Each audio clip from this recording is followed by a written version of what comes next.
तासुब की ऐनक अगर हम उतार लें तो हमें अंदाज़ा हो जाएगा कि इंडिया हमें मईशत में बहुत ज़्यादा आगे है, बिज़नेस में हमें बहुत ज़्यादा आगे है। आप उनकी मेडिसिन की कंपनीज देख लें, आप उनका इंपोर्ट एक्सपोर्ट देख लें, आप आईटी में उनकी जो प्रोग्रेस है आप वो देख लें। ये देखना पड़ेगा कि जो मोदी है वो अपनी आवाम के लिए सोचता है, ठीक है, और उनकी जमहूरियत जो है वो मुस्तहकम है। तब ये हमारी 5-5 साल की मेहनत जो है पिछले डिग्रियां 5 साल के वगैरह अंदर। करते हैं, सब कुछ करते हैं, बाद में वो सर फिर डिग्री की बात नहीं है, डिग्रियां तो हम करते हैं, डिग्री के बाद हमने जो 5 साल के अंदर जो मेहनत की है, जो कमाया है, अब डॉलर का रेट इतना ऊपर चला गया, रुपया इतना नीचे गिर गया कि मेरी 5 साल की मेहनत जो ना जाया हो गई है। इसका कौन जिम्मेदार है? पाकिस्तानी एक बंदे को इतना ही पता नहीं है कि मैंने थूक कहाँ फेंकनी है, वो खाक तरक्की करेगा। आप के किसी बंदे को ये पता ही नहीं है कि पब्लिक में हमने स्मोकिंग करनी है या नहीं करनी, तो वो बेहतर कैसे होगा। आपने जेब्रा क्रॉसिंग तो बना दी, लेकिन आज तक उसका किसी को पता नहीं है। आप मुसलमान हैं, बिल्कुल पक्की बात है। जी बिल्कुल। जब तक आप मुसलमान हैं और आप अल्लाह और उसके रसूल से जंग करेंगे और आप कहेंगे मैं तरक्की करूं, तो आप कर सकेंगे। नमस्कार दोस्तों, मेरा नाम है धीमान और आप देख रहे हैं नेशन ब्रो। अगर आपका दुश्मन आपकी तारीफ करने लगे तो इसका मतलब है कि आप अच्छा काम कर रहे हैं। पाकिस्तान जो भारत को सबसे बड़ा दुश्मन मान रहा है, वो जो है प्रधानमंत्री नरेंद्र मोदी की तारीफ कर रहा है, वहाँ के लोग तारीफ कर रहे हैं, तो आप समझ लीजिए कि भारत आगे जा रहा है और भारत बहुत ही अच्छा काम कर रहा है। इसी टॉपिक को लेकर शोएब चौधरी गए हैं रियल एंटरटेनमेंट के होस्ट पाकिस्तान की जनता के पास में। आइए देखते हैं इनका क्या कहना है। अच्छा सर, हम टॉपिक ये था कि मतलब जिसके ऊपर डिस्कशन हो रही थी वो ये थी कि भाई अगर दुनिया के साथ हमने चलना है, ग्रो करना है, तो हमें तमाम जो नेशंस हैं उनके साथ मिलके चलना चाहिए या नहीं चलना चाहिए। जी बिल्कुल, हमें जहाँ पे पाकिस्तान का मुफाद है, जहाँ पे पाकिस्तान की आवाम का मुफाद है, उस ब्लॉक के अंदर हमें जाना चाहिए और हमारी हुकूमत को दिलेर फैसले करने चाहिए। अगर जहाँ पे अमेरिका के साथ हमारे मुफाद थे, यूरोपीय यूनियन के साथ हमारे मुफाद है, गवर्नमेंट उनके साथ जाती है या उनके साथ रही है, हम उसे खुशामदीद कहते हैं, उसको सपोर्ट भी करते हैं हम लोग। पाकिस्तान के लिए अगर रशिया के साथ या चाइना के ब्लॉक के अंदर जाने में हमारा फ़ायदा है, आवाम को उसके अंदर रिलीफ मिलता है और हमारी हुकूमत, हमारे इदारे उसका फैसला करते हैं, तो आवाम उसके साथ खड़ी होगी। अच्छा, आज भी कुछ अभी ये यहाँ पे बहस हो रही थी कि भाई यहूदियों के साथ दोस्त नहीं हो सकते। मैं ये कहता हूँ ट्रेड का कहीं पे नहीं लिखा कि आप ट्रेड ना करो। मैं तो ये समझता हूँ नबी पाक की अगर बात करें कारोबार, तो उन्होंने भी किया नॉन मुस्लिम के साथ। हमें क्यों ये बता, हमारे ध्यान में बैठा कि शायद हम ऐसे, तो फिर हम चाइना के साथ भी ना करें। अब भी देखें, निज़ाम भी हम उन्हीं का ही लेके चल रहे हैं, डेमोक्रेसी भी उन्हीं की है और जो सिस्टम है वो उन्हीं का जो IMF की बात कर लें, जो उनके साथ हमारी डील होती है, वो जो हमारे सिस्टम इस्लामिक निज़ाम के मुताबिक होती है। इस तरह के जब हमारे अंदर खूबियाँ थी, हमारे अंदर जो ना खासियतें थी, हम लोग गालिब थे, वो हमारे निज़ाम के मुताबिक चलते थे। अभी हमारे अंदर खामियाँ, उनके अंदर खूबियाँ, अल्लाह पाक ने उनको गालिब किया, हम उनके निज़ाम के अंदर चल रहे हैं। उसके निज़ाम के अंदर रहते हुए हमने ग्रो करना है, अपनी चीज़ों को जो ना उजागर करना है। जब हम हमारे अंदर वो खासियतें आ जाएंगी तो अल्लाह पाक हमें गालिब करेंगे, फिर वो लोग हमारे मुताबिक चलेंगे। आने वाले टाइम में 2 साल, 4 साल, 5 साल में पाकिस्तान की बात करते हैं और रियलिटी बेस पे बात करने की कोशिश करते हैं। कोई बेहतरी की उम्मीद है, यूथ आगे आएगी, अवेयरनेस आएगी, पाकिस्तान का इमेज पूरी दुनिया में कुछ बेहतर होगा या नहीं, आपके ख्याल में? मेरे ख्याल में जो है गवर्नमेंट है ना, इसको इस सिलसिले में इनिशिएटिव्स लेने चाहिए। पिछले 4 साल के अंदर जो यूथ का बेड़ा गर्क हुआ है, एक पार्टी ने जो इखलाकी तौर पे यूथ को गिरा दिया है कि बात करने की तमीज़ ख़त्म हो गई है, बर्दाश्त का जो माहौल है वो ख़त्म हो गया है, माशरे के अंदर बिगाड़ आ गया है। इसके ऊपर जो ना इक़दाम करने की ज़रूरत है। हमें टॉलरेंस जो ना वो माशरे, दुनिया का कोई भी कंट्री हो, वो तभी ग्रो कर पाता है जब उसके रिलेशन तमाम कंट्रीज के साथ बेहतर हो। ऐसा है या नहीं? जी बिल्कुल, इसमें कोई शक नहीं है और ये आपका मौजू भी बहुत अच्छा है। ठीक है। अच्छा, अब रशिया ने रिसेंटली अपनी जो फॉरेन पॉलिसी है उसको रिन्यू किया है, जिसके अंदर उन्होंने रिवाइज किया, जिसके अंदर उन्होंने ये बोला है कि इंडिया आने वाले टाइम में सेंटर ऑफ पावर नजर आ रहा है। मतलब उसके साथ तमाम जो है वो कंट्रीज रिलेशन बेहतर करने जा रहे हैं, इंपॉर्टेंस उसकी दिन ब दिन बढ़ती जा रही है। रशिया हो, US हो, सऊदीया हो या कोई भी बड़े बड़े जो इस टाइम कंट्री हैं, वो इंडिया के साथ रिलेशन बेहतर कर रहे हैं, हमारे साथ क्यों नहीं कर रहे?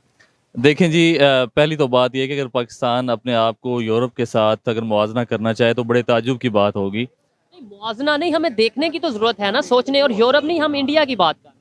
जहाँ तक इंडिया का ताल्लुक है तो तासुब की ऐनक अगर हम उतार लें तो हमें अंदाज़ा हो जाएगा कि इंडिया हमें मईशत में बहुत ज़्यादा आगे है, बिज़नेस में हमें बहुत ज़्यादा आगे है। आप उनकी मेडिसिन की कंपनीज देख लें, आप उनका इंपोर्ट एक्सपोर्ट देख लें, आप आईटी में उनकी जो प्रोग्रेस है आप वो देख लें। ये देखना पड़ेगा कि जो मोदी है वो अपनी आवाम के लिए सोचता है, ठीक है, और उनकी जमहूरियत जो है वो मुस्तहकम है।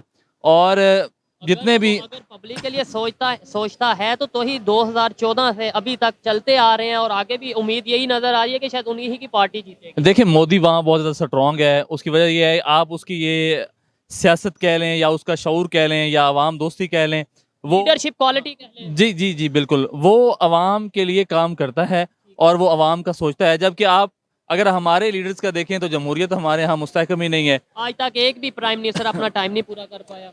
जी बिल्कुल ऐसे ही है, टाइम पूरा नहीं कर पाया और मुस्तकबिल में भी कोई ऐसे आसार नजर नहीं आ रहे हैं। लेकिन मेरा पॉइंट ये है कि उनके रिलेशन दुनिया के साथ बहुत बेहतर हैं, हमारे क्यों नहीं? उनके कैसे बेहतर हैं? मतलब रशिया के साथ भी, यूएस के साथ भी, सऊदीया के साथ भी, दुबई के साथ भी इंडिया वालों के रिलेशन बेहतर हैं। देखें जी, मेहनत करने वाले लोग वहाँ भी मौजूद हैं और पाकिस्तान में भी मौजूद हैं, लेकिन ये है कि उनकी जो सरकार है वो उनको सपोर्ट करती है हर मामले में, ठीक है।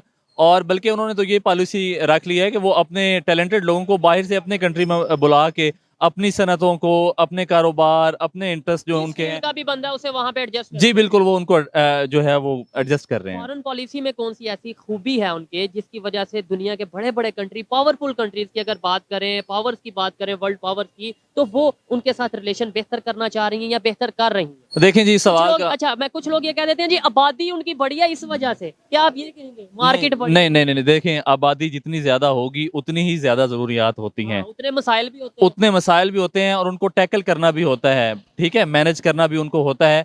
बहरहाल ये है कि पाकिस्तान का अगर इंडिया के साथ मवाजना करें तो मेरी ये ज़ाती राय है कि इन दोनों ममालिक को आपस में सुलह करनी चाहिए, अपने मामलात बेहतर करने चाहिए, माजी को भुला देना चाहिए।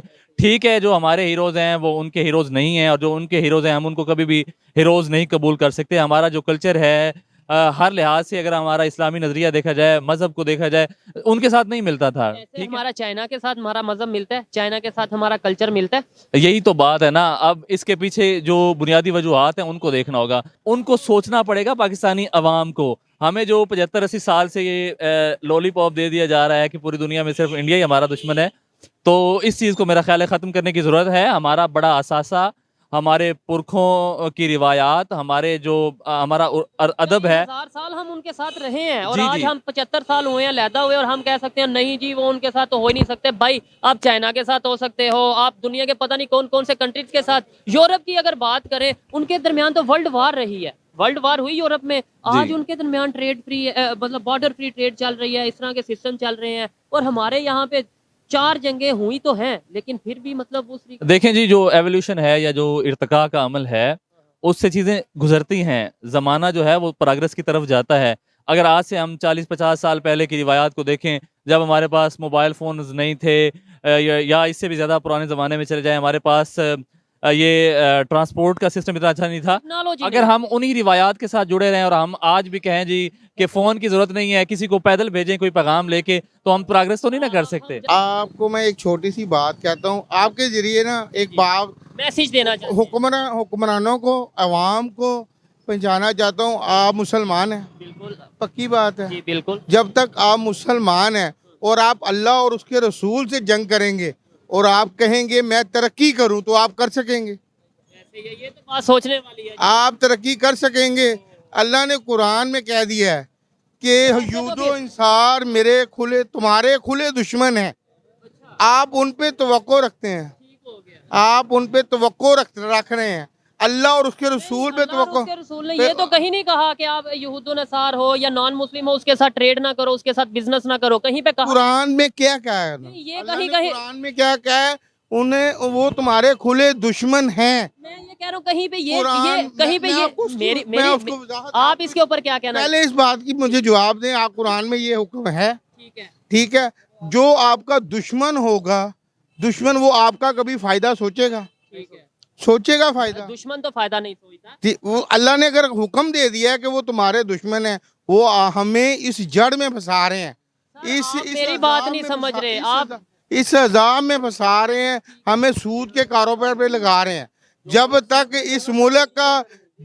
इस मुल्क में सूद का निज़ाम ख़त्म नहीं होगा, आप इंसाफ मांग लें वो भी नहीं होगा। वैसे तो मैं इस्लाम का मुसलमान हूँ लेकिन इतना ज्यादा ना तो मैं डिस्कस करता हूँ क्योंकि कहीं कोई गलती ना हो जाए और फतवा ना लगे। लेकिन फिर भी आप ये बताएं, मिसाके मदीना की बात करते हैं, आज इस्लाम के ऊपर बात करते हैं, जिसमें यहूदी भी थे, मुसलमान भी थे। उन्होंने मिल के बोला कि हम जो सा मदीना की हिफाजत करेंगे, तो दिफा करेंगे मतलब मदीना का, उसमें तो यहूदी भी मौजूद नहीं थे, नहीं थे। नहीं यही तो बात है ना, हमें नहीं थे।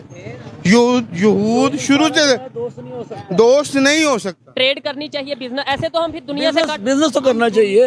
बात आप दुनिया की बात कर रहे हैं, आप अल्लाह और उसके रसूल की बात करें। बिल्कुल है कि हमारा मुल्क टोटली सूद पे चलता है। शोएब भाई के इस क्वेश्चन का मैं जवाब दे देता हूं। अगर इस तरीके की सोच वाले लोग अपने दिमाग के अंदर इसी तरीके का कूड़ा भरकर घूमते रहेंगे तो पाकिस्तान कभी तरक्की नहीं कर सकता है। अगर इनको ये लगता है कि नॉन मुस्लिम कभी दोस्त नहीं हो सकते हैं तो इनको जितनी भी चीज़ें नॉन मुस्लिम कंट्री से आती हैं उनको बंद कर देना चाहिए। भारत से जो दवाइयाँ जाती हैं उसको बंद कर देना चाहिए, खाना मोबाइल बंद कर देनी चाहिए, कोई भी चीज़ यूज नहीं करनी चाहिए, क्योंकि फिर उनके दोस्त हो ही नहीं सकते तो फिर उनकी चीज़ें कैसे यूज कर सकते हैं। ये लोग वो मतलबी लोग हैं जो अपने अकॉर्डिंग इस्लाम को ढाल लेते हैं। ये लोग वो हैं जो अपने अकॉर्डिंग जो है इस्लाम को ढाल लेते हैं। कभी कहते ये बुरा है, कभी कहते वो बुरा है, कभी कहते ये सही है, कभी कहते वो सही है। ये लोग आपस में एक दूसरे को कहते रहते हैं कि तुम सही नहीं हो, वो सही है। तो इस तरीके की चीज़ें इनके अंदर बहुत ज़्यादा कॉन्फ्लिक्ट पैदा करती रहती हैं। इस वजह से ही पाकिस्तान तरक्की नहीं कर पा रहा है। पाकिस्तान के लोग जो है जो सोचते हैं उसमें बहुत ज़्यादा कन्फ्यूजन रहता है। जैसा कि आप यहाँ पर देख रहे थे, एक भाई साहब कह रहे थे नॉन मुस्लिम कभी आपका दोस्त नहीं हो सकता है। तो भैया दोस्त मत बनाओ ना, काम करने में क्या दिक्कत है। अगर आपको लगता है कि आपका कोई दोस्त नहीं बन सकता है तो आप क्यों उसके साथ रिश्तेदारी जोड़ना चाहते हो, क्यों दोस्ती करना चाहते हो। अपना काम करो, काम करके अपना काम खत्म करो। तो वैसे भी पाकिस्तान के साथ कोई दोस्ती नहीं करना चाहता। आप अगल बगल की कंट्री उठा के देख लीजिए, जो मुस्लिम कंट्री है वो भी आपके ऊपर मतलब हाथ रखने को तैयार नहीं है, आपसे हाथ मिलाने को तैयार नहीं। चाहे अफगानिस्तान हो, इराक, ईरान, सीरिया जैसी कंट्री आप लोगों को कुछ नहीं समझती तो आप अंदाजा लगा लीजिए कि आपकी औकात क्या होगी। मतलब ये औकात वाला वर्ड मैं अगर कह रहा हूँ तो एक देश के लिए नहीं कह रहा हूँ, जो भाई साहब बात कर रहे थे उनके लिए कह रहा हूँ। सोचने वाली ये बात है कि आज की जब कंडीशन इतनी खराब हो चुकी है तब भी इस तरीके के लोग सोच वाले हैं, तो पाकिस्तान का डेवलपमेंट कैसे हो सकता है, कैसे आगे बढ़ सकता है। अगर आज के समय में जितने भी नॉन मुस्लिम कंट्री हैं उनसे अगर सारा संपर्क तोड़ दें तो पाकिस्तान के हालात ना, वहाँ पे लोग एक एक दाने के लिए तरसेंगे। अगर चाइना इनको सामान देना बंद कर दे तो ये लोग कपड़े नहीं पहन पाएंगे, ये हालात हो जाएंगे इनके यहाँ। और ये लोग बात करते हैं कि हम लोग नॉन मुस्लिम से कभी व्यापार नहीं करेंगे, हम उनके साथ में काम नहीं करेंगे। सोचने का नज़रिया बहुत ही ज़्यादा अलग है और इसमें 10-12% भी अगर इस तरीके के लोग पाकिस्तान के अंदर हैं, इसी वजह से पाकिस्तान की आज ये हालत है। यही लोग हैं जो भारत की बुराइयां करते थे, यही लोग हैं जो प्रधानमंत्री नरेंद्र मोदी को उल्टा सीधा कहते थे, या हमारे देश का कोई भी प्रधानमंत्री होता था उसको कहते थे भारत तरक्की कर रहा है इसलिए ये लोग बढ़ाई कर रहे हैं। जिस दिन इनको लगेगा कि भारत तरक्की नहीं कर रहा, नीचे जा रहा, तो यही लोग उन चीज़ों का मजा लेंगे।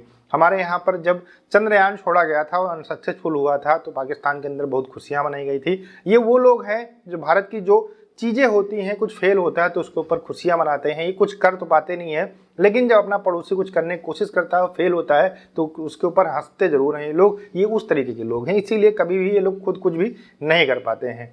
दोस्तों वीडियो कैसा लगा हमें कमेंट सेक्शन में जरूर बताइएगा। मिलते हैं नए वीडियो के साथ। नमस्कार, धन्यवाद।